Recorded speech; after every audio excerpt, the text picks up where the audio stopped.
This recording is one of a series intended to support you when writing assessments for the Advanced Diploma in Strategic People Management and the Advanced Diploma in Strategic Learning and Development. This recording focuses on 7CO03, Personal Effectiveness, Ethics and Business Acumen. Assessments are revised on a regular basis, and this guidance is based on the June 2024 version. The last moderation window for this assessment is September 2025.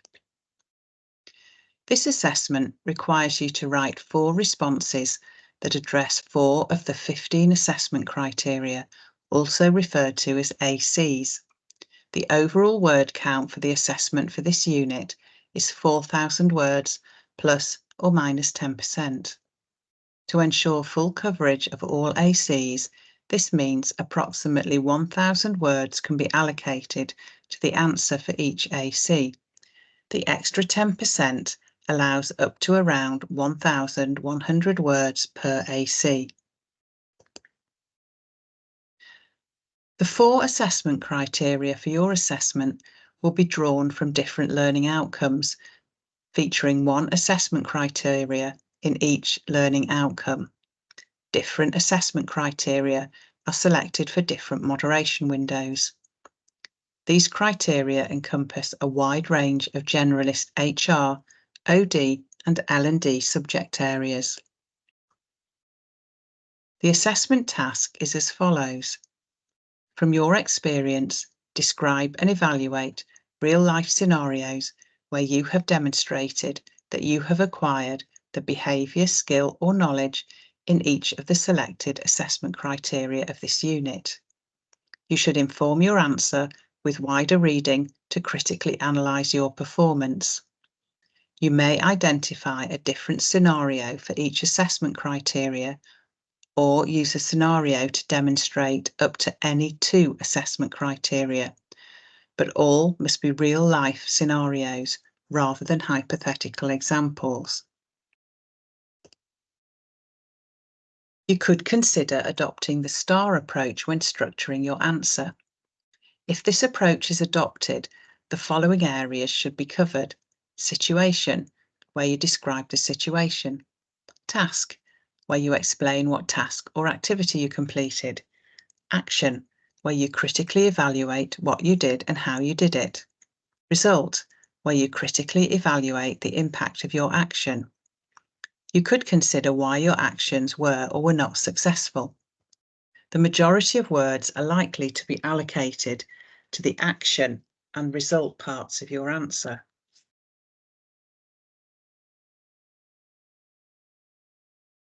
We will now move to the assessment criteria and look at each in turn, starting with those in Learning Outcome 1.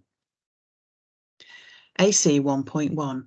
Make responsible decisions by considering different ethical perspectives. You could start by thinking about times when you've made decisions that require you to consider different ethical perspectives. What were those ethical perspectives? How did you consider the ethical perspectives when making the decision? We'll also look at wider reading in this response. Wider reading could come from literature on ethics, on decision making, and on the matter on which you made a decision. AC 1.2. Enable people to have a meaningful voice by involving them in decisions that impact them. You could start by thinking, when have you enabled others to have a voice by involving them in decisions that impact them? Then decide which to focus on in your answer. You could consider, what was the decision? What form of voice did you enable? Was it the best form? Did it achieve what you wanted it to achieve? AC 1.3. Self-evaluate personal integrity and professional courage in relation to ethical practice. You could ask yourself, to what extent do you role model personal and professional integrity? When have you challenged decisions and actions which are not ethical and explain the organisational risks? Did you challenge constructively and confidently in the face of opposition? Do you display compassion, humanity, and fairness in your approach, requiring others at all levels to do the same? Did you promote transparency? Is this an area you can develop further? AC 1.4. Collaborate across organisation boundaries, cultures, and other disciplines, including the value of embracing difference. The focus here is on collaboration. So you could consider, to what extent do you work inclusively and collaboratively across organisation boundaries, cultures, and other disciplines? Thinking about when you work collaboratively, you could ask yourself, to what extent do you embrace difference and use diversity to improve organisational performance? To what extent do you build trust, share knowledge, experience, and skills? To what extent do you promote positive attitudes and collaboration? And remember, the bullet points that we've considered for learning outcome 1 assessment criteria are just ideas to get you started to decide what to write about in your answers. Your answers shouldn't be structured around the bullet points. We now move to learning outcome 2. One of the following ACs will be chosen for your assessment. AC 2.1. Reflect on levels of self-awareness and self-management leading to improved organisational success. You could ask yourself, when were you self-aware? Has that led to improved organisational success and/or career progression? How could you improve? When have you self-improved? Has this led to improved organisational success and/or career progression? How could you improve? AC 2.2.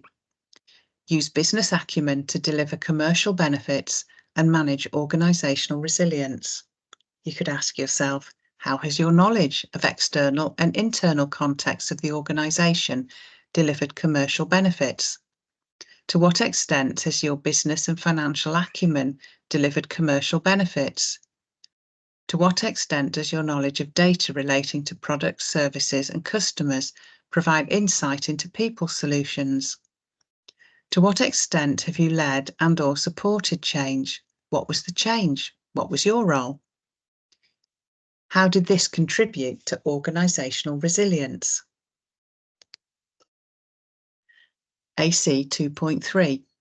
Demonstrate impactful behaviour that is aligned with wider organisational vision, values, strategies and plans.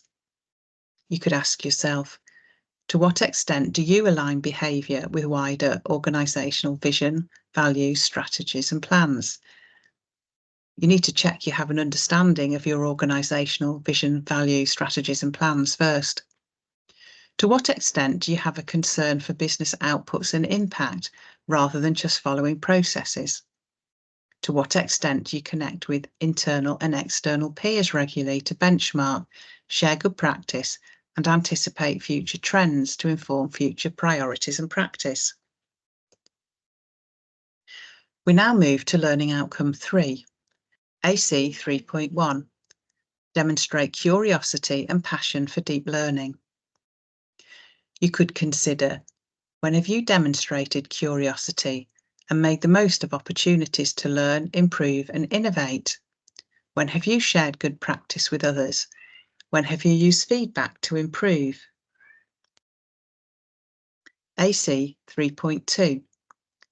Demonstrate continuing professional development that involves both planned learning and reflection.